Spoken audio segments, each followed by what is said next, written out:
Queridos irmãos, queridas irmãs, é com imensa alegria que damos início a mais um Caminhando Juntos, e desta feita na companhia de Arlindo Ribeiro e Nilo Nogueira. E vamos juntos comentar sobre o tema Educação para o Espírito. Olá, Nilo, tudo bem com você? Olá, Jaime, tudo bem? Graças a Deus. Mais uma vez aqui na companhia sua e do Arlindo para uma gravação desse programa em que a gente aprende tanto. A gente participa e aprende muito. É um grande prazer. E a todos que nos ouvem também, estarmos juntos nesse propósito. Para nós é muito importante. Olha o vício do Semeando Ideias, a todos que nos ouvem. Né? Pois é. Nilo, você sabe que o vício do Semeando Ideias, que era na Rádio Rio de Janeiro, né? Ele está arraigado, de certa forma, em nós, que de vez em quando um solta. Foram muitos anos, né? Foram 20 anos. 20 anos de Semeando Ideias na Rádio Rio de Janeiro, então. E Arlindo, tudo bem, Arlindo? Mas, de qualquer forma, também cabe todo mundo, a gente ouvir também. Bom, eu vou bem, graças a Deus, tudo em paz. Bom estar mais uma vez com os dois companheiros, dois amigos, e estar com as senhoras e senhores de casa.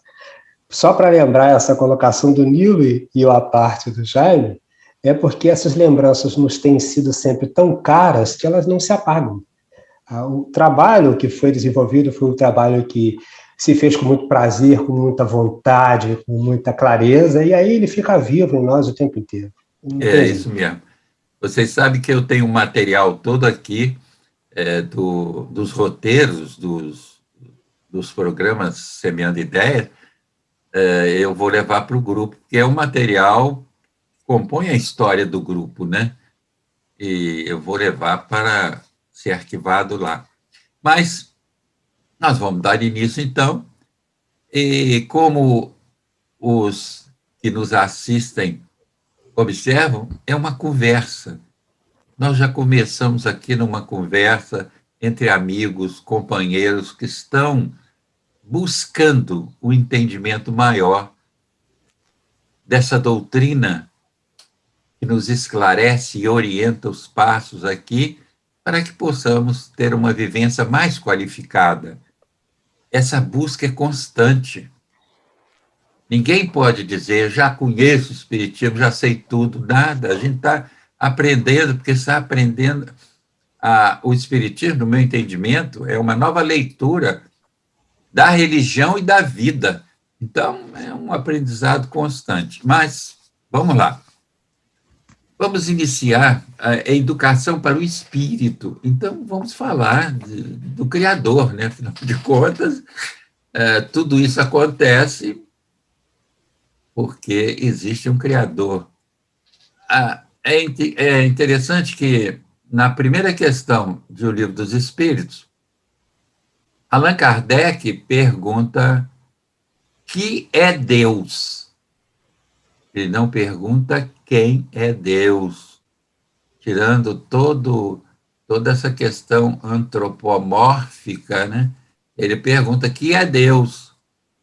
E os espíritos respondem: é a inteligência suprema, causa primeira ou primária de todas as coisas. Isso atende ao intelecto. Tanto que, em determinado instante, em A Gênese, aí é perguntado, Kardec pergunta aos espíritos se nós podemos ver a Deus. Os espíritos dizem que nos falta um sentido.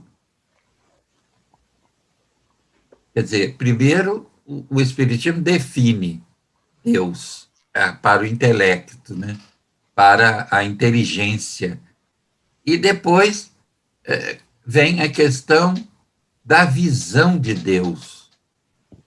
Então, os espíritos dizem e falta-nos um sentido. Aí será que não está nisso respondido quando Jesus diz: bem-aventurados os puros de coração, porque estes verão a Deus? Não é? Então, veja, foi Jesus quem trouxe, né?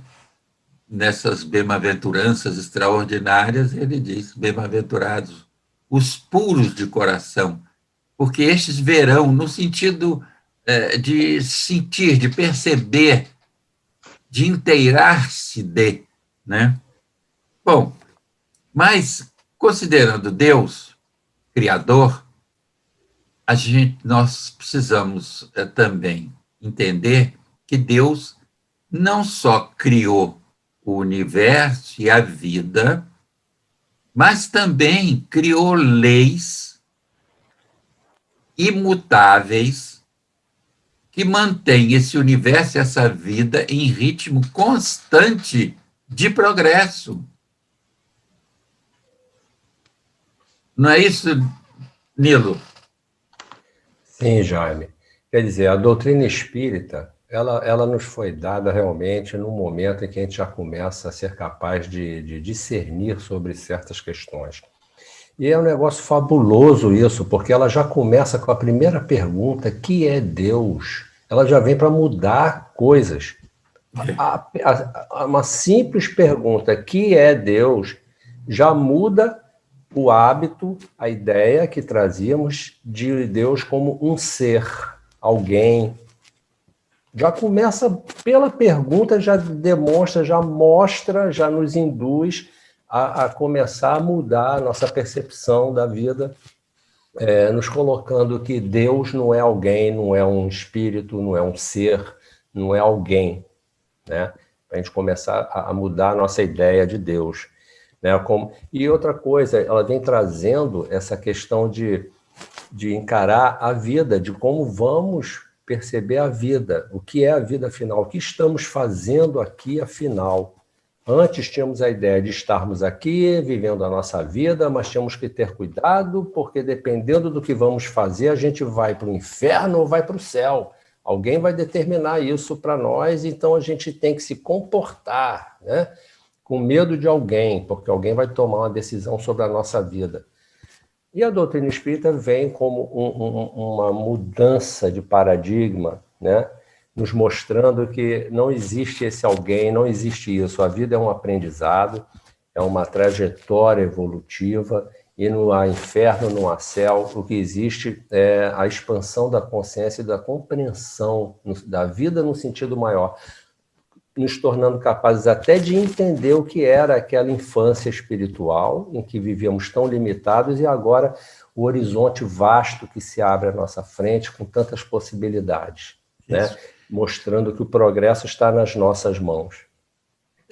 E a gente tem que pensar que foi Jesus quem trouxe a ideia de Deus como Pai. Que coisa importante, né? E a doutrina nos ajuda a nos aproximar mais de Deus nessa concepção de Jesus, né? E de Pai, que foi ele quem trouxe essa concepção de Deus para nós. Então, e a doutrina, como eu disse, nos aproxima mais de Deus, ou Deus, nós passamos a entender um Deus mais conosco, mais nos agasalhando, nos acolhendo, e não um ser a quem nós devemos temer, mas um ser a quem nós devemos amar, né?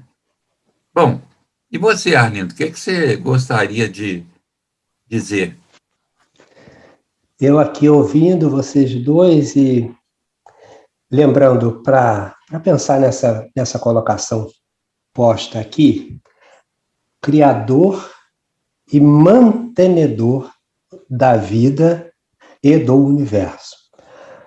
Isso é tão interessante que todo o processo de vida é um processo absolutamente pedagógico para nós espíritos, né? Isso. Por quê? Porque se lá atrás nós identificávamos um Deus iracundo, nós vamos, pedagogicamente, com Jesus, aprender que este Deus é nosso Pai. Isso é sensacional. Mas o processo pedagógico continua para nos ensinar como espíritos. E aí vem a doutrina espírita, porque a solicitação é feita por Jesus, ele rogará ao Pai que nos enviará um outro consolador. E é interessante que esse outro consolador vem, então, desmaterializar plenamente Deus. Ele acaba antropomorficamente com ele, para que nós possamos encontrá-lo em essência. Então, isso é muito bonito. Assim, deixa a gente muito feliz. Quando a gente vai olhando esse caminhar, essa didática aqui desenvolvida a partir de Jesus, especialmente, para nosso entendimento com Deus, para nosso encontro verdadeiro com Ele, que é uma estrada longa, mas assim, os passos dados pelo mantenedor desse universo e da vida é sensacional. Me parece, desculpe, só em cima do que você está dizendo, Aliano, que é interessantíssimo. Jesus, ele traz a noção de um Deus bom, que cuida de nós e quer o nosso bem, que é a imagem do Pai, que naquela época já era uma grande mudança.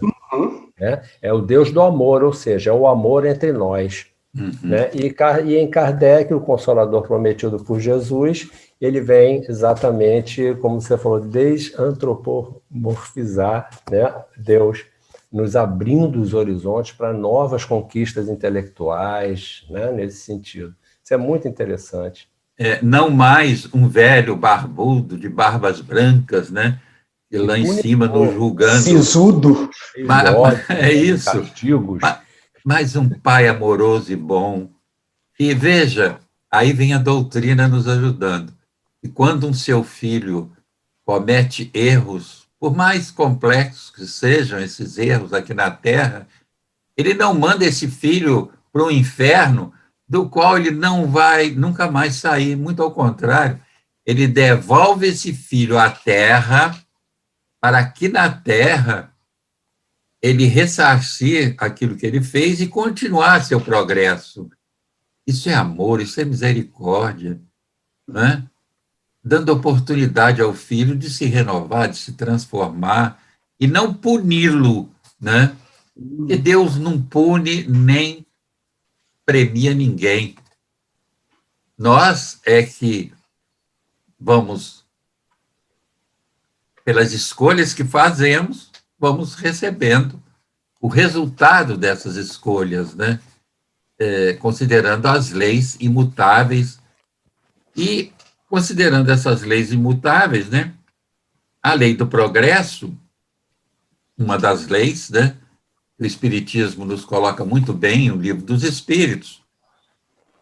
E considerando essas leis imutáveis, considerando essa lei do progresso, o Pai envia, vez por outra, seus mensageiros à Terra para convidar o homem à renovação e ao progresso.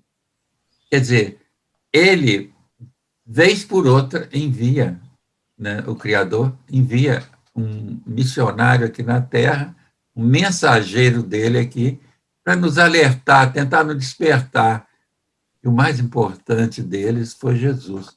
Mas ele nunca nos deixou órfãos, ele nunca nos deixou desamparados, sempre esteve aqui alguém tentando nos convidar a sair da animalidade, né?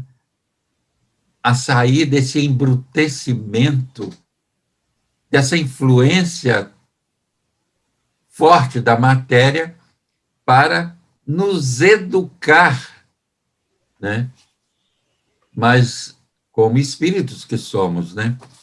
E a mensagem de Jesus, o melhor código pedagógico surgido entre nós, necessidade de vivência dos ensinamentos de Jesus, que aí nós teremos a compreensão.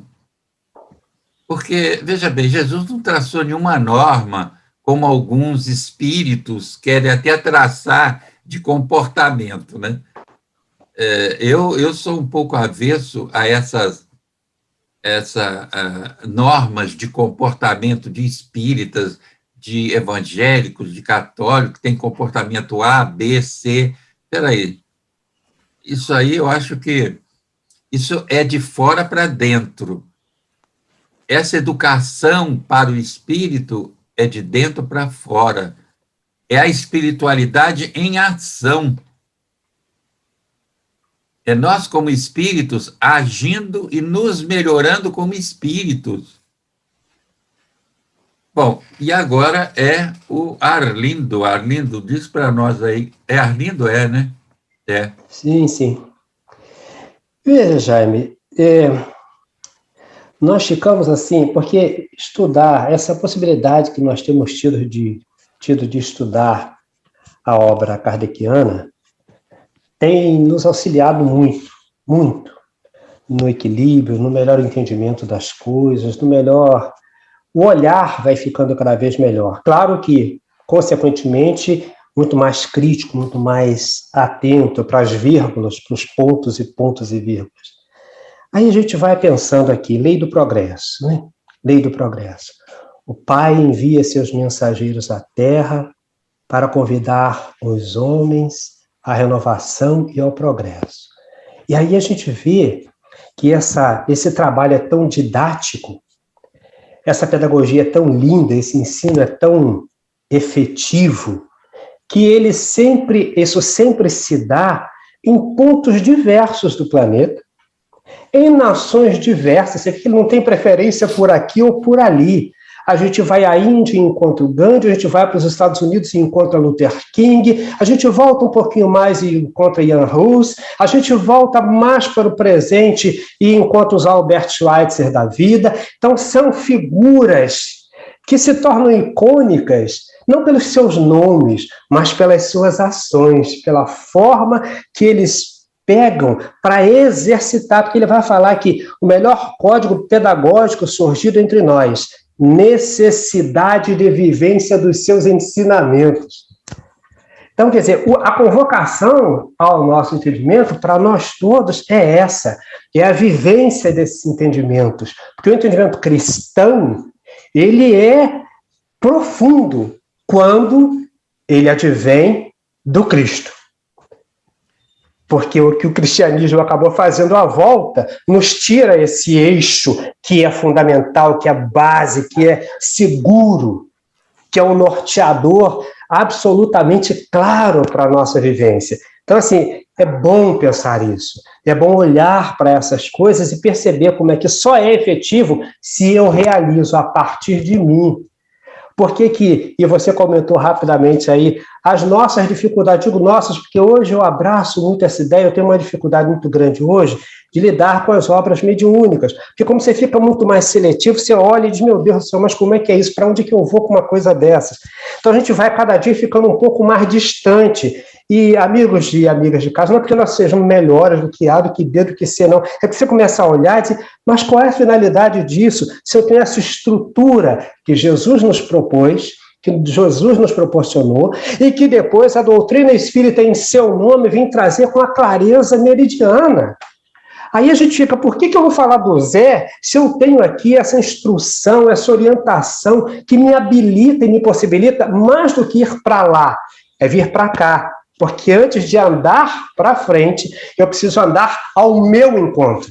Se eu não vou ao meu encontro, eu não consigo encontrar mais ninguém. Então, isso é fundamental nessa proposição de educação do espírito. Por isso que o Jaime falou, isso é de dentro para fora e não de fora para dentro. Nós nos acostumamos a tal da alo-salvação, que é aquela que vem de fora, então a gente faz sacramento, faz isso, faz aquilo, bebe água fluidificada, é uma coisa, mas tudo isso está fora de mim. O que precisa estar em mim é a descoberta que eu tenho que fazer do Deus em mim. É isso, e isso só vai estar explícito, não é quando eu disser, não, é quando eu estiver fazendo. É isso aqui, tornando vivência os ensinamentos dele. Eu acho que é esse caminho. Ô, Nilo, veja bem, mensagem de Jesus, melhor código pedagógico surgido entre nós. Nilo, será que os próprios espíritas entendem essa mensagem de Jesus como um código pedagógico, ou ainda tem aquela noção mítica ou mística também, né? De um Jesus aureolado, de purpurinas ou coisa parecida. Existe, inclusive, um dizer que é muito comum, né? Jesus morreu para nos salvar. Eu nunca entendi isso. Então, assim, realmente é preciso começar a despertar realmente para esse aspecto pedagógico da vida, e é que Jesus começou a trazer essa ideia muito bem. Quando a gente olha para a história da humanidade, a gente vê que hoje nós entendemos que a reencarnação é um processo evolutivo, né? Até então a gente não sabia disso. A doutrina espírita veio nos trazer essa informação. Mas quando a gente olha para a história da humanidade, a gente vê que foi um progresso gradual e, como você colocou, Jaime, nós nunca estivemos desamparados. Sempre vieram espíritos trazer uma novidade, trazer uma mudança de ponto de vista. Quer dizer, são os grandes mártires da história. Aqueles que deixaram exemplos, que provocaram as mudanças, trouxeram comoções importantes, né? Então, quando a gente olha para isso, a gente vê que isso está encadeado, existe um propósito, existe uma evolução, que a gente percebe que está tudo crescendo, tudo evoluindo, né? E em Jesus, o ensinamento de Jesus, como o Jaime se referiu, não preconiza esse ou aquele comportamento. Ele usava exemplos do comportamento do dia a dia para mostrar um conceito, uma ideia, um princípio que deve reger a nossa condução aqui na Terra. Agora, um aspecto que é fundamental nesse momento, que eu acho que é a grande proposta da doutrina espírita, é a mudança de percepção do nosso papel na vida, da gente sair daquela coisa de viver para o momento, viver para as realizações materiais, e começar a entender que somos espíritos encarnados nessa trajetória. Então, quando a gente pensa em as pessoas, quer dizer, a ideia vigente até então era eu me comportar bem para ter uma vida boa e no final ir para o céu. Mas agora fica muito claro que o nosso trabalho é de começarmos a nos transformar ainda aqui, porque o conforto material tem o seu papel, é importante, mas ele não garante a felicidade espiritual. A nossa realização não é na matéria. Jesus falou, meu reino não é desse mundo, o reino de meu Pai não é desse mundo. Então, a felicidade está no despertamento espiritual. A gente começar a viver com vistas aos valores eternos. Então, é isso que eu acho que é a grande pedagogia da vida, é a gente começar a entender esse papel importante, esse objetivo importante, que é começar a viver como espíritos, porque temos uma vida, somos imortais.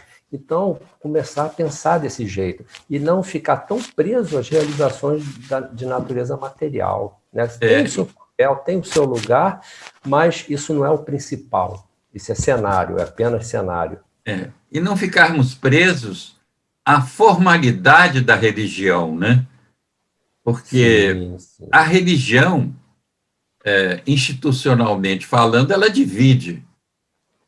Os religiosos é que precisam serem despertados para isso, porque o que nós estamos falando é o que hoje em dia muitos falam, apesar de terem outras crenças, é a mesma coisa. Eles falam em espiritualidade e não necessariamente em religião. Porque, se nós observarmos a história, a religião trouxe muitas dificuldades. Certa feita, conversando com uma roda, uma pessoa virou e falou, o que falta no mundo é religião. Eu digo, não, tem até demais. O que falta é amor, é compaixão, é misericórdia. E isso, o processo institucional religioso Não prioriza, não. Fala nele, mas não prioriza em atitudes, infelizmente. Porque a religião, né, Jaime, é um movimento que tem início no homem. É uma instituição humana, né, do plano material, que deveria ter a função de trazer e dispersar entre as pessoas as informações espirituais, que deveria ajudar a espiritualizar o homem, mas o movimento é humano. Então ele acaba, às vezes, se perdendo nas questiúnculas humanas e perde a função principal, que é nos despertar para o mundo espiritual, para a vida espiritual, né? Olha, Kardec, antes de se envolver com as pesquisas espíritas, antes de se envolver com o fenômeno, ainda como professor Rivail, né, ele tem uma série de obras, né, interessantes. Uma série de obras sobre a educação na França. Ele praticamente reformou parte do ensino na França, né? Bom, mas ele tem um livro, como professor Rivail, não como Allan Kardec, né? Textos pedagógicos. Esse livro foi editado pela editora Comênios e traduzido pela Dora Encontre. É uma proposta de pedagogia do espírito. A Dora Encontre se refere assim quando apresenta esse livro, né? Fala sobre uma pedagogia do espírito. É o que nós estamos pretendendo, né, Arlindo? Pois é. Porque é educação para o espírito. Essa pedagogia com relação ao espírito que somos. O que você acha, Arlindo? Eu estava ouvindo vocês dois até esse instante e vendo como é que isso é, e olhando essa apresentação da Dora, e ver como é que isso é efetivo, né? E como é que a gente tem estado pouco atento, digo, na maioria das vezes, nós estamos muito pouco atentos a isso. Inclusive, para nossa tristeza, os espíritas. Porque nessa proposição constitucional do espiritismo, como as pessoas o têm visto, o olhar é sempre do religioso, de tal sorte que a gente, por exemplo, separa os equivocados, né? Quando o equivocado é de baixa renda, da favela, etc., esse a gente tem que, meu Deus, coitadinho, é um irmãozinho que não conhece, que não entende nada e tal. E aí a gente esquece que nós, espíritas, apesar de espíritas, hoje, num grande número de vezes, também estamos muito perdidos com isso. Porque se nós voltarmos à proposição anterior, está dito assim, necessidade de vivência dos ensinamentos. Dos ensinamentos de quem? De Jesus. Que ensinamentos são esses? Porque uma das coisas que ele diz assim, olha, não julgueis para não seres julgados. Faça ao teu próximo aquilo que você gostaria que o próximo fizesse a você. E por aí vai. E hoje nós vemos uma comunidade espírita, inclusive, apontando o dedo para lá e para cá com as certezas absolutas do seu saber. Eu, espírita, estou muito apto a dizer que essa gente está muito equivocada, que nós não podemos mais permitir que o mal avance tanto. E aí, nessa loucura, nós começamos a executar o mal.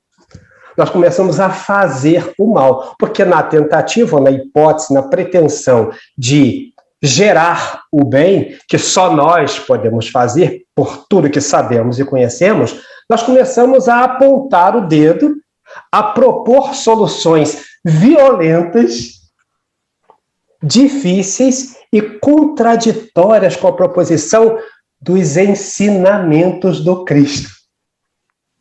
Então a gente precisa pensar nisso, e aí é bom ter um texto como esse, uma proposição como essa, que a Dora vai lá e traduz uma obra como essa, para que a gente veja o que Kardec, o senhor Allan Kardec, aquele insigne produtor fundador da doutrina, aquele homem com tantos as de todo mundo, mas que a gente tem conhecido tão pouco, consequentemente temos compulsado pouco aquilo que ele, como homem, creu, fez, produziu, porque antes, é preciso pensar o seguinte, não se põe vinho novo em odre velho, essa é a proposição do Evangelho. Kardec é esse odre novo, que recebe aquele vinho novo e traz para nós com aquele sabor de novo, de nutrição plena. E a gente joga fora e vai viver qualquer outra coisa, inclusive tentando enxertar no corpo doutrinário, sem conseguir atinar o que esse homem disse. Esse homem pensava assim. Por isso que a doutrina vem através da sua compreensão, da sua tradução clara, equilibrada. Por quê? Porque esse homem acreditava naquilo que via e que fazia. Ele testou, ele observou no dia a dia, antes de ser espírita, né? Porque ele era o pedagogo antes de ser espírita. Então você vê que é um exercício. Aí é preciso pensar nesse homem, lembrar de quem ele foi discípulo na sua formação, e precisa fazer um caminho inverso para conhecer a história, porque o que a gente toca o tempo todo é que nós temos vivido sem compulsar a história. A gente só vive daqui para frente, daqui para frente, daqui para frente, e perde muita coisa, porque não sabe onde é que está a base da nossa história. Quando a gente se aprimora, se apropria dessa base, a gente consegue olhar e poder projetar um futuro com bases sólidas, absolutamente compreensíveis, entendidas, conhecidas, compulsadas, deglutidas, porque é preciso mastigar para que que a nutrição se faça de forma adequada. Eu acho que esse caminho a gente não pode perder de vista, não. Aproveitar essa maravilhosa obra de Kardec, do Allan Kardec, para que a gente possa compreender, em essência, tudo o que ele quis dizer de verdade. Né? Eu acho que esse caminho é bom até para voltar para a doutrina. Aí você volta para a doutrina e diz, caramba, é isso mesmo, faz todo sentido. Né? Eu acho que é isso. E falando sobre o livro, Diz, Adoro, Encontre, aquele livro, textos pedagógicos, né? Esse livro é uma beleza, esse livro, do professor Rivaio ainda, né? A ênfase da educação moral, por exemplo, que é o cerne da proposta espírita, aparece aqui, quer dizer, nesse livro, né? Com força, com toda a força, seguindo Rivaio, as pegadas de Pestalozzi. Como o Arlindo falou, ele vem da escola de Pestalozzi, né? Agora, Kardec, aliás, professor Rivaio, nesse livro, Textos Pedagógicos, olha que beleza do que ele diz. A educação é a arte de formar os homens, isto é, a arte de fazer eclodir neles os germes das virtudes e abafar os dos vícios, de desenvolver sua inteligência e lhes dar instrução própria às suas necessidades, enfim, de formar o corpo e lhe dar força e saúde. Numa palavra, a meta da educação consiste no desenvolvimento simultâneo das faculdades morais, físicas e intelectuais. Olha, excelente essa proposta do professor Rivaio. Porque nós temos que cuidar do corpo. Olha, vejam bem, aí é uma experiência, quer dizer, eu não me exercitei na minha juventude e hoje sofro consequências disso. Então, professor Rivaio, quando fala aqui, numa palavra, a meta da educação consiste no desenvolvimento simultâneo das faculdades morais, físicas e intelectuais. Ele fala fazer eclodir, né, nos homens os germes das virtudes e abafar dos vícios. O que você acha disso, Nilo? Isso envolve muita coisa, né? Como não podia deixar de ser, né? O Espiritismo veio através de um educador, dessa corrente da educação. É isso que nós estamos querendo, só um instantinho, é isso que o Arlindo começou a falar, e nós estamos querendo mostrar justamente porque esses textos, ele ainda não conhecia a manifestação mediúnica, ele não tinha ainda feito abordagem ao fenômeno, ele nem tinha assistido uma reunião. Isso eram textos, ele como pedagogo. E como isso tem tudo a ver, né? Como tudo isso se interliga, né? A gente existe fisicamente em um meio, né? E que através do nosso intelecto a gente age com consequências morais. Isso tudo está interligado. A gente tem um corpo, né? Esse corpo, essa ideia de desenvolvimento simultâneo das faculdades morais, físicas e intelectuais já existiam lá atrás na Grécia Antiga, com mente sã e corpo são. Tinha as Olimpíadas, os Jogos. Né? Então, isso parece uma coisa fortuita, mas não é. Essa integração é que faz que propicia, né, a criação do homem integral, o ser humano integral, mente, corpo e moral. Né? E a doutrina espírita, ela é essência, elas vêm nos mostrar, né? Seria a matéria que nos ensina, nos mostra a pedagogia da vida, que é a reencarnação, os princípios da reencarnação, que é altamente pedagógico, né? O aprendizado espiritual. Então, a doutrina espírita vem nos trazer essa noção de que estamos sendo educados. A vida é a educação do espírito.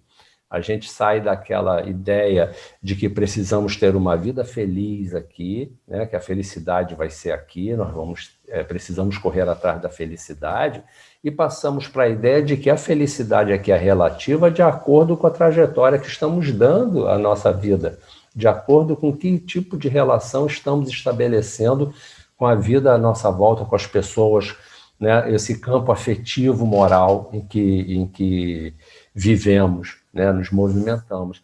E a doutrina espírita vem trazer, esse farol que vem trazer, nos mostrar isso acontecendo, nos despertar para que possamos ter uma vida espiritual já enquanto encarnados, ainda enquanto encarnados. Né? Interessante que, no caso, Nilo, quando ele diz, numa palavra, a meta da educação consiste no desenvolvimento simultâneo das faculdades morais, físicas e intelectuais. Esse físicas aqui não é a busca do corpo perfeito, do corpo da moda, não é isso, não.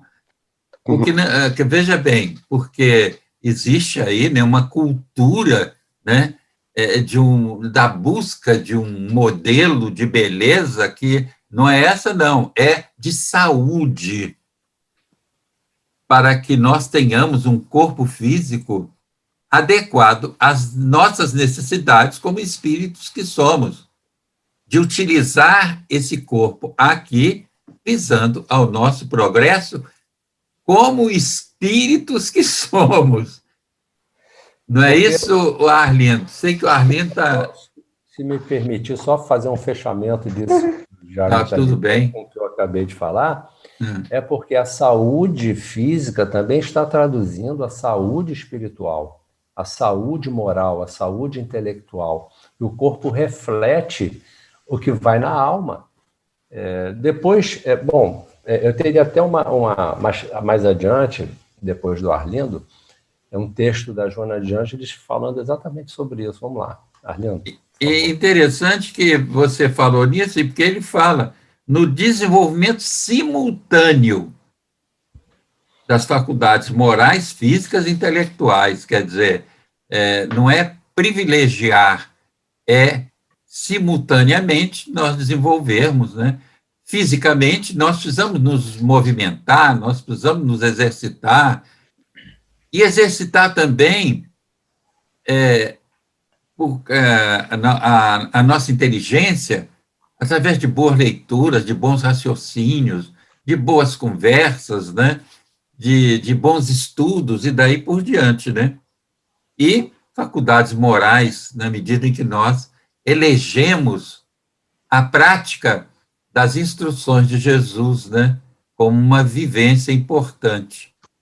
Bom, mas vamos lá na questão 685A, do Livro dos Espíritos, Arlindo. Eles dizem o seguinte, os espíritos: há um elemento que não se ponderou bastante e sem o qual a ciência econômica não passa de teoria, a educação. Não a educação intelectual, mas a moral. E nem ainda a educação moral pelos livros, mas a que consiste na arte de formar caracteres.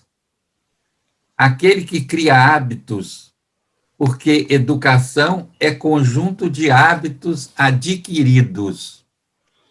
Muito importante. E ele fala nisso, os espíritos colocam importantes como a formação de uma base na área da economia, inclusive, né?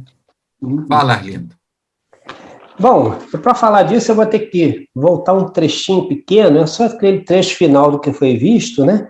Porque a meta da educação consiste no desenvolvimento simultâneo das faculdades morais, físicas e intelectuais. Essa é a afirmação do professor Rivaio. E os espíritos vêm trazer lá na questão 685 lá, que você acaba de colocar,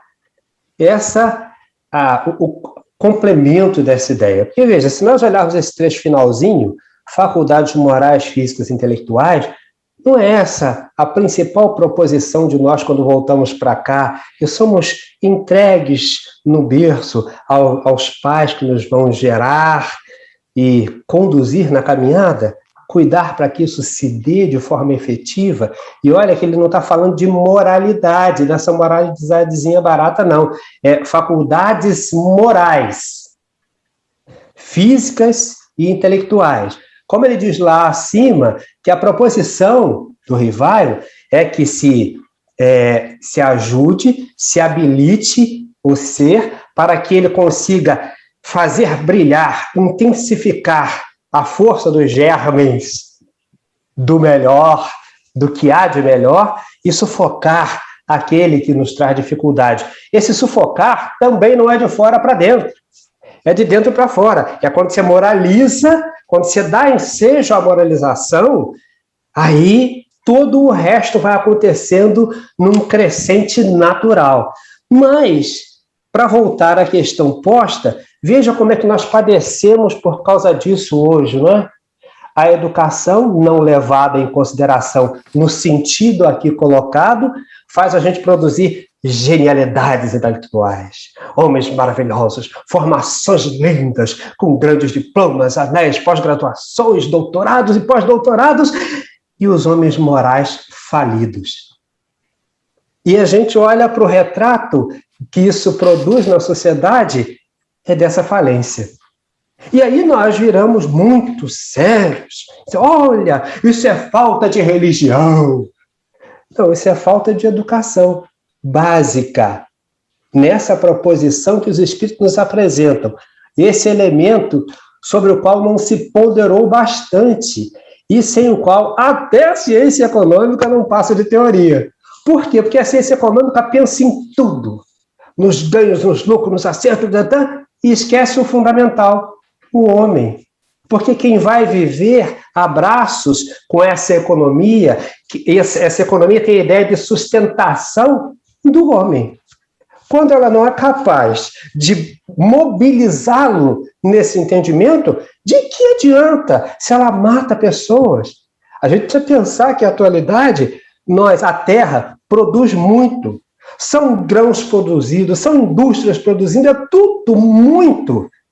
E muita miséria e fome, e muita exclusão social em todos os níveis, em todas as sociedades humanas. Como é que a gente pode conceber isso? Só olhando para cá. Essa educação não foi pensada nessa proposição que os espíritos apresentam. Não é a educação intelectual, mas a moral. E nem ainda essa moral pelos livros, que essa moralzinha que a gente estabelece não resolve essa questão. Sou eu, espírito, que preciso ter moralidade. Eu que preciso ter isto na minha essência mobilizado, para que quando eu vá lá como assistente social, Nilo como psicólogo, o Jaime como economista, ou contador, ou seja lá o que for, sejamos capazes de pensar o bem da sociedade. O tal do bem comum, tão discutido lá atrás, tem sido abandonado, porque a gente forma-se, estuda, se prepara, mas não se prepara para pensar no homem. E o bem-estar do homem, onde é que fica? Onde é que nós colocamos a satisfação do homem, do conjunto da sociedade humana? É isso que nós precisamos ver. É essa a ideia dessa discussão da educação para o espírito. Porque sou eu quem tem que estar educado. Eu que tenho que ser educado para ser capaz de olhar o outro com a clareza que Jesus ensinou. Ele é meu irmão. Ele é meu irmão. Mas, Arlindo, você falou, você tocou agora numa questão importante. Ele é meu irmão. O operário é meu irmão. Não importa se é psicólogo, se é contador, administrador, se é do serviço social, se tem diploma universitário, isso não está em jogo. O que está em jogo é o espírito que somos, afinal de contas. E que precisamos crescer e aprender a servir, né, Arlindo? Isso, mas a gente até lembra disso, Jaime, até a enumeração dessas carreiras todas, é porque as pessoas acabam focando tanto nisso que esquecem o resto, como se esses outros fossem restos, não têm importância na sociedade. Então, quando eu penso a minha economia, quando eu penso a minha empresa, eu não penso nele? Ele é só peça de reposição? A gente precisa lembrar deles, né? Essas coisas se interligam num nível que a gente nem imagina. A questão moral, intelectual, física e a econômica. Porque você vê como isso tudo é um retrato do estado da sociedade, né? Você vê tanta riqueza, tanto avanço científico e tanta miséria, como o Arlindo bem colocou, convivendo, né? Então, assim, há um desequilíbrio aí que está patente. E a questão física está presente, sim, porque se reflete na questão das doenças e da doença moral, inclusive, principalmente falando. Tem um texto aqui da Joana de Ângeles, se vocês me permitem, que eu vou ler aqui, que ela toca exatamente nisso. Ó. O encarceramento nas paresias, limitações orgânicas e mentais, as paralisias, as patologias congênitas, sem possibilidade de reequilíbrio, certos tipos de loucura, de cânceres, de enfermidades degenerativas, se transformam em recurso expiatório para o infrator reincidente que no educandário das provações mais agravou a própria situação, derrapando para os abismos da rebeldia e da alucinação propositais. Entre esses, suicidas premeditados, homicidas frios, adúlteros contumazes, exploradores de vidas, vendedores de prazeres viciosos, tais como as drogas alucinógenas, o sexo, o álcool, os jogos de azar, a chantagem e muitos artigos de crueldade humana catalogados nos estatutos divinos. Joana de Ângeles, no livro Plenitude, psicografia de Edivaldo Pereira Franco. Então, como ela coloca esses problemas sociais, se você não dá uma condução como um todo, na educação da população, na limitação, na criação de hábitos desde a infância, condições para que as pessoas sejam educadas, tenham uma condição de vida digna, né, você está atacando esse tipo de coisa. Quando isso fica solto, a sociedade não trata dessas questões, isso vai se multiplicando, os seres vão se perdendo nesses descaminhos, gerando todo esse tipo de doenças, deformações físicas, que são consciências agravadas pelo delito. Nilo, como isso está interligado e a gente não imagina, não tem noção disso. Fala. E nós vamos, inclusive, a meu ver, identificando que, num grande número de vezes, é justamente essa parte da população, das comunidades, etc., que não tem acesso a essa tal educação, que tem mostrado muito mais educação, no sentido moral disso, porque tem se envolvido muito mais, tem demonstrado muito mais amor, tem se mobilizado muito mais para o auxílio mútuo entre aqueles que padecem as dores do que os tão formados, tão educados, no sentido geral do termo aí, e que não tem dado uma resposta tão bonita, né, eu acho. Diante dessa pandemia, né? Diante dessa pandemia, a grande lição está vindo das comunidades que estão se unindo para que o alimento chegue à mesa daqueles que não têm condições de ganho, né? Então, isso é muito bonito. Tem a CUFA, tem outros institutos aí que funcionam nessas comunidades e que estão fazendo um trabalho extraordinário e realmente dando uma lição para nós. Para nós não, para todo mundo. Para todo mundo. Para todo mundo, para todos nós aprendermos um pouco, né? Deixando patente, mostrando, deixando às claras a doença da nossa sociedade. Você sabe que você trouxe um texto aí muito, muito interessante da Joana de Ângeles. O que me preocupa na filosofia desenvolvida pela Joana de Ângeles e alguns textos de Emmanuel, eu gosto de Emmanuel, mas alguns textos dos dois trazem muito ranço da culpa judaico-cristã. Então, isso ainda dificulta o caminhar em alguns momentos, em alguns instantes, né? Porque aqui diz uma coisa importante, mas depois vem colocando pedra demais no seu caminho. Já bastam aquelas que nós temos condições de carregar e que já estão nos nossos ombros, né? Fala, Nilo. E precisamos saber garimpar as informações, né? Isso. Em que elas têm validade, né? Isso é que é importante. Porque ninguém também tem a última palavra, né? Isso aí. Isso é que eu acho que falta em alguns espíritos, é a humildade de dizer isso. Você está dizendo aí. É a humildade, mas eles às vezes surgem como detentores da informação. Aí fica complicado. Aí, isso aqui, no meu entendimento, fica feio, ele tira o brilho da doutrina. Fala, Arlindo. Porque a gente lembra até que eles acabam fazendo pior do que na universidade, porque na universidade ainda diz assim, salvo o melhor juízo, mas eles vêm com tanta certeza que não cabe discussão. Então, Agora, com relação à educação, quem é agora que vai responder? É Arlindo ou... Nilo. É Arlindo? Nilo. Ô, Nilo, na Revista Espírita agora. É Nilo, né? Sim, vamos lá. Revista Espírita de julho de 1865. Cura moral dos encarnados. A moralização dos desencarnados através da desobsessão, né? Através daquele trabalho chamado Desobsessão, que é mais uma conversa com os espíritos ali, tentando ajudá-los, né? É mais fácil que a dos encarnados, por quê? Quer dizer, a moralização dos espíritos desencarnados é mais fácil. Por quê? Pergunta.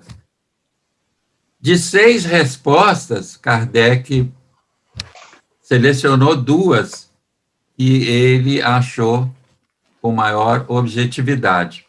Uma, primeiro, é que a carne lhes faz esquecer o espírito. Uns fundamentalmente honestos fazem o bem evitando o mal, por amor ao bem, mas a vida de sua alma é quase nula. Noutros, ao contrário, consideram a vida como uma comédia e esquecem seu papel de homens. Outros, enfim, completamente embrutecidos e, último grau da espécie humana, nada vendo além, não pressentindo mesmo nada, entregam-se como o animal aos crimes bárbaros e esquecem sua origem. Isso é uma mensagem de Lamennais. Agora, tem a de Erasto também, que são duas propostas, né? Os desencarnados estão desembaraçados da carne, não mais lhes sofrem as condições inferiores, ao passo que os homens, encadeados numa matéria imperiosa do ponto de vista pessoal, se deixam arrastar pelo estado das provas no qual estão metidos. É uma mensagem de Erasto. Eu acho que essa proposta de Erasto aí está mais de acordo com aquilo que eu penso, né? Porque a influência do corpo físico dificulta, porque o que Kardec questiona é o seguinte: por que a moralização dos espíritos, através dessas reuniões mediúnicas, elas se fazem mais intensamente e com mais facilidade, embora não seja tão fácil, mas mais facilmente do que a moralização do homem encarnado, né? Do espírito encarnado. Ou seja, ele está dizendo que é mais fácil moralizar um espírito desencarnado do que o homem, do que o espírito encarnado, que é o homem, né? É mais fácil moralizar o espírito quando ele está desencarnado do que quando está encarnado, né? Aqui o Erasto, né, eu acho também que a gente tende ele foi mais diretamente ao ponto, né? Porque o mundo da matéria é o mundo da ilusão, né, Jaime? É o mundo, o espírito desencarnado, ele está em contato com a verdade da vida, os princípios que regem a vida verdadeiramente, ele está ali em contato direto. Para ele é mais fácil perceber isso. Nós aqui encarnados temos a distração da matéria, onde todo mundo está nivelado, você não vê a realidade espiritual nas pessoas, você vê apenas o que a matéria mostra. Ele está bem vestido, está bem, né? Tem dinheiro, tem um carro bacana, mora não sei onde, ou é poderoso, ou tem poder, tem uma farda, ele tem uma autoridade. Então isso é o que aparece. Não aparece o estado moral daquele espírito. Então, o mundo material é o mundo das ilusões, né? E nesse caso, a dor é a sensação que o espírito experimenta quando a vida promove o seu reequilíbrio com a verdade, com essa realidade espiritual. Aí vem a dor, é o desmoronar das ilusões. A ilusão se acaba e a verdade se impõe crua ali, é um reequilíbrio com as leis da vida, com os princípios que regem a vida, que pressupõem o amor, a consideração com o próximo, o respeito, né? A dor é isso, esse quando a alma entra em contato com a verdade e aquela desilusão se coloca, aquilo é a sensação de sofrimento, né? Agora, ele desencarnado, você falou bem, ele fica despido dessa influência física, ele fica ali à frente com a dor, isso, né? O engano, ele fica de cara, o engano isso. Acaba, ele não tem mais como estar enganado, a verdade está ali na cara dele, a realidade da vida, em toda a sua fulgência. E com a ajuda dos mentores, né? Dos encarnados que conversam com ele, ele vai tomando pé do que é possível, do que não é, com mais facilidade, né? Bom, mas nós, veja bem, o tempo corre, né? E vamos lá. Autoconhecimento, Arlindo. Questões do Livro dos Espíritos, 919 e 919A. O autoconhecimento como uma proposta de transformação. A doutrina traz isso como proposta. Ela não está dizendo que isso é uma coisa, não. Chega ao ponto de Santo Agostinho, na questão 919A, nos dá as indicações da conquista desse autoconhecimento.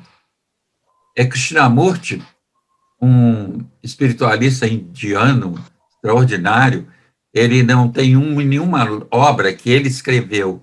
Tudo que tem, todos os livros dele que eu li na minha juventude, são conferências que ele fazia, o pessoal depois transformava em livros, né? Mas ele mesmo não escrevera nada.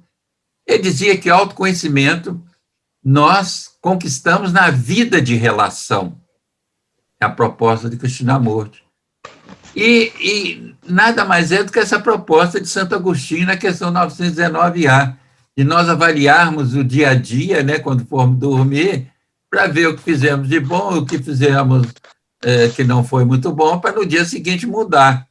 Ratificar o bom e retificar o que fizemos de mal. Quer dizer, está aí dentro do que Krishnamurti também propôs, né? É na vida de relação, é na vivência humana, porque a vida em sociedade é um retrato daquilo que somos. Não é isso, Arlindo? É verdade. Essa proposição do Agostinho é provocadora, né? E é talvez a coisa mais difícil da gente realizar, porque ela nos fere tanto quando a gente se propõe a fazer, que acho que a grande maioria de nós tem medo, né? Fica com medo de fazer esse exercício. Mas ele é absolutamente fundamental, e essa tentativa precisa ser feita, ainda que vagarosamente. Arlindo, só um momento. Às vezes também, Arlindo, a gente fica pensando, a gente não se dispôs ainda a essa educação, a essa transformação, esperando, como a cultura religiosa antiga, que a graça vai nos transformar daquilo que nós não estamos nos esforçando para ser. Não é isso? Eu acho que é bem isso também, porque a gente se acostumou tanto a esperar de fora que algo se dê, que a gente fica sentado lá no canto, peraí, isso vai melhorar. Então a gente vai esperando o trem e não chega nunca, né? Ou demora muito mais a chegar, porque a gente não se propõe a avançar. Mas eu queria, por favor, eu não queria deixar passar uma coisa que eu acho muito interessante na colocação anterior, para somar-se a essa, é que a gente fica lembrando que, quando se fala nesse último trecho, que foi visto, inclusive comentado aí pelo Nilo, é que uma coisa interessante que eu fico vendo, é uma coisa que até o Grupo Espírita da Redenção, você uma vez até nos fez um relato disso, com relação a uma das moradoras lá da comunidade Andaraí, que foi um relato interessante, mas é que a situação é mais ou menos assim, a meu entendimento. Nós vamos vendo todo mundo precisa pensar nessa vida do espírito e fortalecer isso. E a gente religiosamente supõe que os religiosos estão livres dessa proposição. E aí é que há o lê do engano, porque todo mundo tem as suas escolas religiosas e tal, mas de alguma maneira o meu caminho já está traçado. Tanto é que a gente olha, por exemplo, eu sempre vou muito atento a isso, porque a gente olha para as favelas, por exemplo, para as comunidades pobres e miserabilizadas de um modo geral, bom, lá está sempre o que há de pior. É um pensamento meio senso comum. Então, por exemplo, aquele sujeito que entrou lá na marginalidade, que eu não gosto muito da ideia do bandido. Quando fala bandido, eu sempre, desde a universidade, a gente aprendeu a discutir uma questão que é interessante, no meu ponto de vista. O que a gente chama de bandido? Porque bandido é sempre o pobre. Quando é rico, ele não é bandido. Então, não gosto dessa categoria, bandido. Eu vou dizer alguém que está à margem. Arlindo, parênteses. O pobre e negro, infelizmente. É verdade. Então, eu sempre que olho para isso, eu fico pensando, engraçado, né? Tem aqueles lá que nas comunidades, com as dificuldades que enfrenta, e nós estamos aí justificando nada, não há justificativa na ação de ninguém, não é essa a ideia. Mas mobilizado pelas suas insatisfações dessa ou daquela maneira, ele entra lá na vida do crime. E a lógica é assim, eu tenho uma arma na mão e diz assim, olha, eu vou me dar bem hoje, mas você pode morrer, não tem problema, eu morrer para mim não faz nenhuma diferença, desde que eu faça o que eu quero e eu vou curtir o que eu tenho que curtir, então pega, rouba, faz, acontece, vende droga, etc, etc, e vai, no seu entendimento, curtir a vida. Vai ter joias penduradas, carros roubados ou não, motos, e hoje em dia tem muita coisa comprada, mesmo que por terceiros e tal. Então essa é o equívoco, Mas, do outro lado, eu tenho aquele que se formou maravilhosamente, educadíssimo, de família tradicional, e que, quando pega o poder político, faz exatamente a mesma coisa. Ou seja, a lógica é a mesma. Eu vou me dar bem agora e dane-se o amanhã. É só para a gente lembrar, companheiros e companheiras de casa, que está todo mundo envolvido nesse mesmo equívoco. Que a vida é só hoje, é só agora. Sejam eles na comunidade, sejam vocês ou os outros, nesses grandes condomínios que a gente vê pelo mundo afora. E especialmente no Brasil. Então, você basta morar na península para ser um homem de bem. Então, esse é um equívoco que nos tem levado, mas cada um desses grupos, nos seus próprios espaços, estão agindo equivocadamente com relação aos espíritos que são. querendo viver o hoje, porque só o hoje importa, sem a clareza de que o amanhã é produzido hoje. Por isso que é tão difícil falar para nós hoje, olha, muda, rapaz, olha, você está complicando a sua vida. Mas quando desencarna, dói. Aí essa dor é intensa, essa dor é uma coisa devastadora para quem produziu. Aí a gente compreende com mais facilidade. Por isso Kardec pergunta, mas como é que pode isso, né? Um aqui assim a gente consegue com mais brevidade. Se a gente vai passar 10, 15, 20 atendimentos numa sessão de desobsessão, mas você passa a vida inteira falando para um sujeito, ele continua fazendo besteira, e o outro com 20, hipoteticamente, sessões de desobsessão, ele compreende e diz, cara, eu preciso mudar. Entende? Só que isso não está distrito a essa ou aquela região. Todos esses dois grupos estão vivendo o mesmo equívoco. Vocês, como nós, são espíritos imortais que produzem o seu futuro a partir do seu presente. Então, quando a gente não tem isso claro, em qualquer campo a gente vai ter problema. Muito bem essa questão. E a questão também do autoconhecimento, né? Uma introspecção em que se medite sobre as atitudes da gente. Porque se eu não identificar as minhas dificuldades, como é que eu vou me transformar? Como é que eu vou me libertar delas? Só conhecendo-as, né? E é através da vida de relação que a gente se autoconhece. E é na vida de relação também que a gente tem a possibilidade de tornar-se um ser humano melhor, né? Um ser humano mais solidário, mais fraterno, menos egoísta, menos orgulhoso. Agora, vamos ao Nilo para a gente terminar, porque aí tem uma passagem de André Luiz, no livro Respostas da Vida, psicografado por Chico Xavier. André Luiz disse, quanto a imperfeições ou deficiências que ainda nos marquem, convém assinalar que estamos em evolução na Terra, sem sermos espíritos perfeitos. Isso é que eu acho importante, essa colocação aqui de André Luiz. Ele reconhecendo isso, né? E aí os espíritas santificam o André Luiz, quando ele mesmo está dizendo aqui, reflitamos nisso e aceitemo-nos como somos, procurando melhorar-nos, e ao melhorar-nos, estaremos construindo o caminho certo para a espiritualidade maior. Não é rezando muito. Orar é importantíssimo. Fazer preces tem uma força extraordinária. Agora, nos melhorar como seres humanos, né, que somos, aí, como o André Luiz disse, construindo o caminho para a espiritualidade maior. A construção desse caminho é através da vivência. Fala, Nilo. André Luiz, ele continua aqui, ele troca em miúdos a questão do autoconhecimento, né? Isso. Você poder se aceitar como é, que ele fala aqui. Para isso, você precisa se conhecer. Como é que eu vou me aceitar como eu sou se eu não sei como eu sou?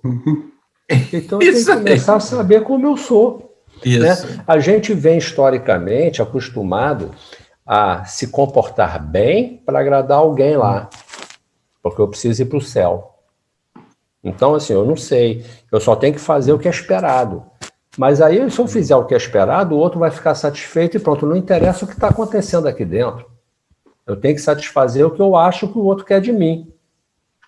Agora, quando eu começo a entender que não adianta eu enganar o outro, eu tenho que saber o que é que eu estou sentindo, o que é que eu estou pensando, o que é que eu costumo fazer quando ninguém está olhando. Esse é quem eu sou. É aí que eu tenho que começar a pensar, é aí que eu tenho que começar a mudar. É esse quem eu sou quando ninguém está olhando.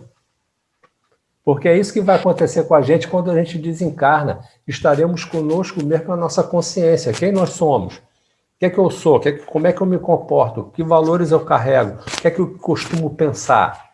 Como é que eu vejo as coisas? É aí que está a minha essência, é aí que está quem eu sou. É aqui que a gente precisa começar a trabalhar. E é quando essa autoanálise aqui, de noite, antes de dormir, né?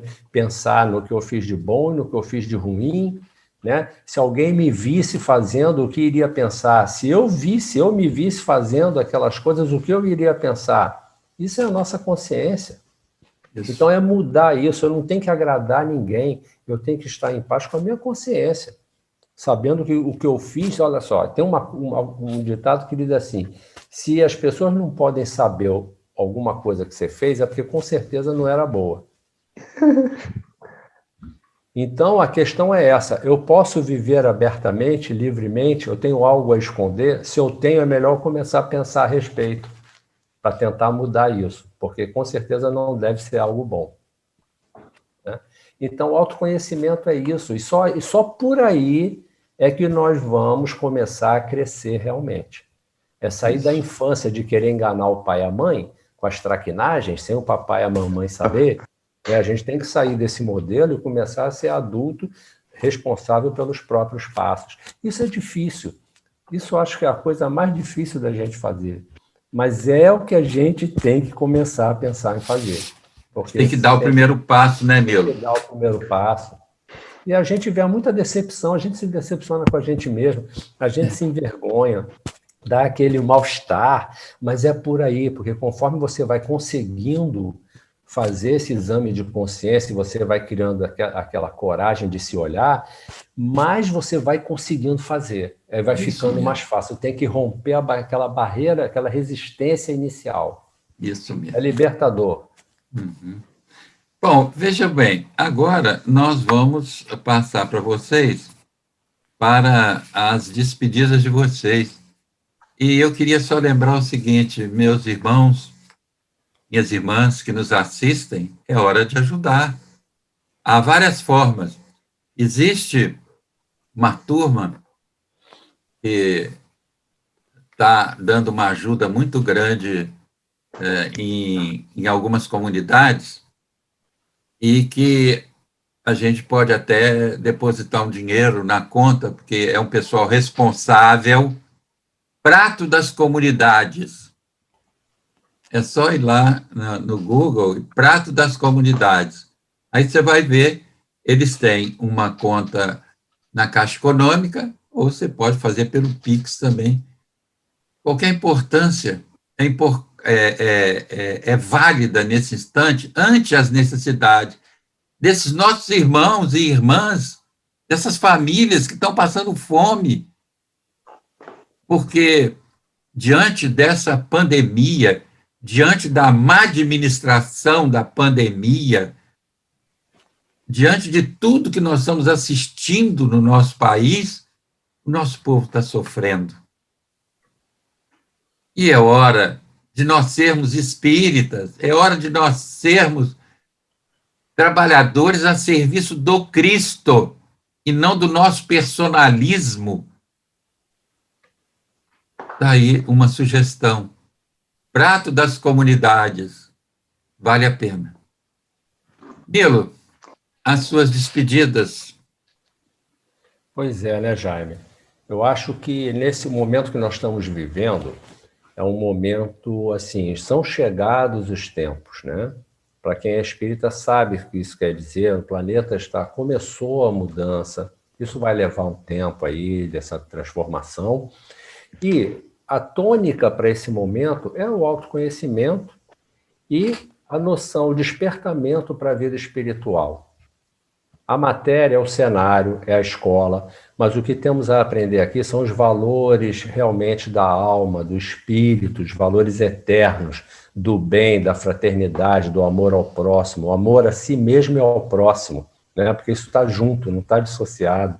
Quando a gente sente amor, a gente sente amor de um modo geral, pela vida, pelos companheiros, por nós. Então, eu acho que esse momento é para a gente começar a se decidir, né? Quem vai querer ser joio e quem vai querer ser trigo, né? A gente começar a buscar os valores que vão nos tornar pessoas melhores, deixar as realizações da matéria no lugar que elas têm que ter, que elas são meio. Elas não são um fim, são um meio.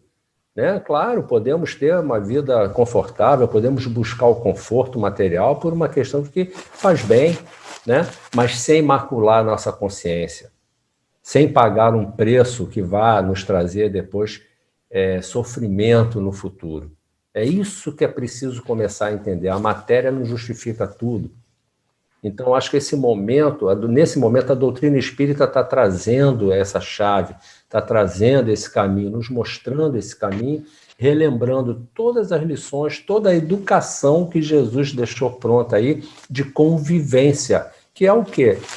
Aprender a conviver dentro dos princípios morais da vida maior. Jesus veio nos trazer isso, né? E a doutrina espírita vem mostrar por que é preciso amar ao próximo, por que a importância de convivermos bem. Eu acho que o momento é da gente começar a entrar nesse raciocínio. Isso. Arlindo. Bom, amigos, além do fato maravilhoso de termos estado juntos durante esse tempo, nós três aqui e todos os senhores e senhoras aí, agradecer por mais essa oportunidade. E vale lembrar que esse convite feito por Rivaio para a educação do espírito precisa nos mobilizar em nosso próprio benefício. E aí, para lembrar o que foi trazido aqui do André Luiz, a gente precisa fazer essa tentativa constante de automelhoria e de autoconhecimento. A imperfeição ou deficiência que marquem-nos, convém assinalar, que estamos em evolução na Terra, sem sermos espíritos perfeitos. Então não tenhamos medo de ir ao encontro da nossa consciência. Dói, mas essa dor é despertamento. Essa dor não nos deve fazer esconder em algum lugar, em algum recôndito. Nós precisamos enfrentar. Para lembrar uma coisa que é lá da área do Nilo, a gente tem alimentado muito o nosso superego, e o superego ensina a gente a lidar com a sociedade. Não, assim fica bonito, assim eles vão gostar, assim vai ficar melhor para mim, mas não fica melhor para si. Então, precisamos estar atentos para olhar para nós. Essa é a principal proposição da educação do espírito, que a gente se olhe. E olhando-nos, a gente consegue ver o outro. Porque nós somos tão iguais, com tantas mazelas muito semelhantes, com os equívocos muito semelhantes, com as dificuldades de todo dia. É só viver em sociedade, a gente vê isso. Então não adianta se esconder em lugar algum. Então vamos ir superando esse medo do autoencontro, porque a gente vai sempre, e todos nós encontramos dorezinhas quando nos olhamos. Não tenhamos medo disso. Ou, para além do medo, enfrentemos com coragem, vagarosamente, no tempo que lhe é possível. Mas façamos esse exercício. Ele vale a pena. Um beijo nos corações, meus amigos. Nós encerramos esse Caminhando Juntos hoje um pouco entristecidos, porque o nosso Caminhando Juntos é gravado. Então, quando esse for aberto no YouTube, é possível que já haja passado aí um largo tempo do ocorrido a que eu vou me referir. Mas eu não poderia deixar de me referir. Não é com confronto que nós vamos resolver a situação do tráfico de drogas no nosso país, da forma que tem sido feito. Essa incursão da polícia aí no Jacarezinho foi, na minha opinião, desastrosa. Embora alguns apresentem como vitória, talvez tivesse sido se tivesse apresentado pelo menos alguns vivos que eles prenderam. Mas por que todos mortos? 27 mortos, e o policial, 28, com o policial também que foi morto, né? Eu acho que é preciso mudar essa consciência. Essa mentalidade que nas comunidades só tem, como o Arlindo falou, essa expressão horrível, bandidos. Que isso? Tem famílias lá, e é justo que as famílias sofram o que as famílias sofreram nessa desastrosa, no meu entendimento. Quero salvaguardar isso, no meu entendimento. Essa desastrosa incursão policial no Jacarezinho. 28 mortos no total, um policial. 27, segundo eles, entre aspas, bandidos. Mas por que que nenhum foi preso vivo? E há relatos que comprometem tudo isso. Precisa ser apurado. Vamos ver o que a apuração nos traz de verdade sobre tudo isso. Mas é lamentável.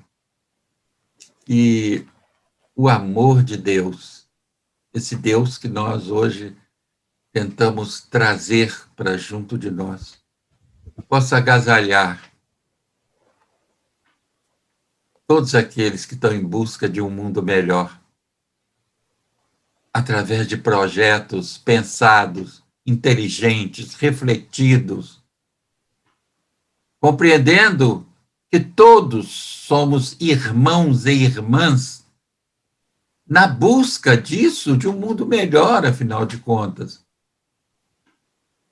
Não é eliminando nós vamos resolver o problema.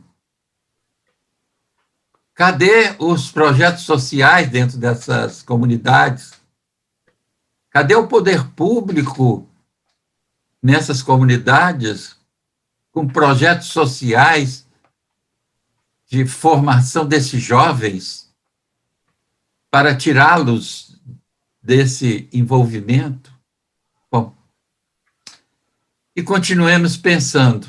Eu termino... essa gravação foi feita logo depois, dia depois do ocorrido. E ela vai ser aberta no YouTube bem mais tarde. Mas fica aqui esse registro doído mesmo, que dói na alma, dói no coração, esse tipo de coisa.